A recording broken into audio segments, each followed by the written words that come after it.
Shri Venkateswara gold తాకట్టులో ఉన్న మీ బంగారాన్ని విడిపించి కొనబడును.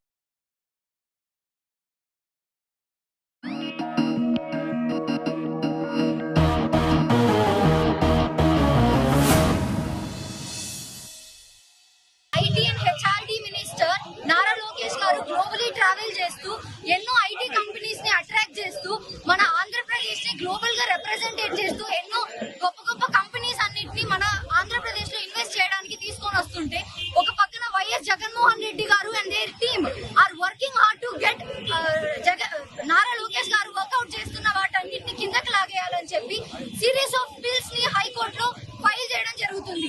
ఈ బిల్స్ ఫైల్ చేయడం వల్ల చాలా ఈ process of investing of companies Andhra Pradesh లో చాలా కష్టంగా అవుతుంది.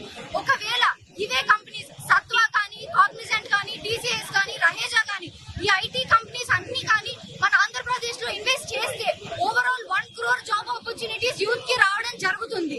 So we students as a student leaders మేము చదువుకునే వాళ్ళమే, మాకు ఆ వాల్యూ తెలుసు. ఒక కంపెనీ ఇక్కడ ఇన్వెస్ట్ అవుతే ఎన్ని జాబ్ ఆపర్చునిటీస్ యూత్ కి వస్తాయి అని చెప్పి. సో ప్లీజ్ ఆంధ్రప్రదేశ్ లో నారా చంద్రబాబు నాయుడు గారు, ఐటీ మంత్రి నారా లోకేష్ గారు ఎంతో కష్టపడి కంపెనీల చుట్టూ తిరిగి అనేక కంపెనీలు ఆంధ్రప్రదేశ్ తీసుకురావడానికి చాలా కష్టపడి తీసుకొస్తుంటే జగన్మోహన్ రెడ్డి అంటుకో వీళ్ళంతా ఒక బ్యాచ్ గా తయారై ఆంధ్రప్రదేశ్ కి భవిష్యత్తు లేకుండా, ఆంధ్రప్రదేశ్ లో యువత విద్యార్థులకు ఉద్యోగాలు రాకుండా ఏం చేయాలో అన్ని చేస్తున్నారు.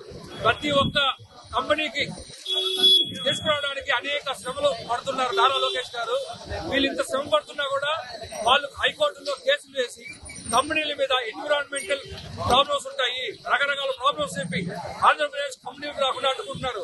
ఈ రోజు కాగ్నిజెంట్ కావచ్చు, టీసీహెచ్ కావచ్చు, సాఫ్ట్వేర్ కావచ్చు, రహేజా కావచ్చు, ఈ కంపెనీలన్నీ కూడా కార్యకలాపాలు స్థాపించడానికి రెడీగా ఉన్నాయి. కానీ జగన్మోహన్ రెడ్డి అనుకో కేసులు వేసి వాళ్ళ కార్యకలాపాలకు అడ్డుపడుతున్నారు. వీటి వల్ల రాబోయే మైక్రోసాఫ్ట్ కంపెనీ కావచ్చు, గూగుల్ 1 gigawatt కంపెనీ కావచ్చు, ప్రతి ఒక్కటి కూడా భయభ్రాంతులు గురి చేస్తున్నారు. చిన్న కంపెనీలు రావడానికి కూడా చాలా ఇబ్బందిగా ఉంది. ఒకప్పుడు నారా చంద్రబాబు నాయుడు గారు హైదరాబాద్ లో హైటెక్ సిటీ నిర్మించి మైక్రోసాఫ్ట్ వాళ్ళు వెంటబడి అలాంటి కంపెనీలు అనేక కంపెనీలు హైదరాబాద్ తీసుకొచ్చారు. ఈ రోజు తమ రాష్ట్రంలో వాళ్ళు ఉద్యోగాలు చేస్తున్నారు. జగన్మోహన్ రెడ్డికి అసలు ఈ రాష్ట్రంలో యువత ఈ రాష్ట్రంలో ఉద్యోగం చేసుకోవడం ఇష్టం లేదా? వాళ్ళు గడిచిన 5 ఏళ్లలో 20 ఏళ్ళు వెనక తీసుకెళ్లారు రాష్ట్రాన్ని. ఒక కంపెనీ కూడా తీసుకురాలేదు. దావోస్కి వెళ్ళమంటే ఐటీ మినిస్టర్ అక్కడ చలి ఎక్కువగా ఉంది, మేము అందుకే వెళ్ళట్లేదు అని చెప్పేసి వాళ్ళు ఐటీ మినిస్టర్ చెప్తున్నాడు. మేము ఎందుకు దావోస్ ఇక్కడ రప్పిస్తామని చెప్పి పెయిడ్ ఆర్టిస్టులు పెట్టి వైజాగ్ లో వాళ్ళకు సభ నడిపించారు. దానివల్ల 15 లక్షల ఉద్యోగాలు వస్తాయని చెప్పారు.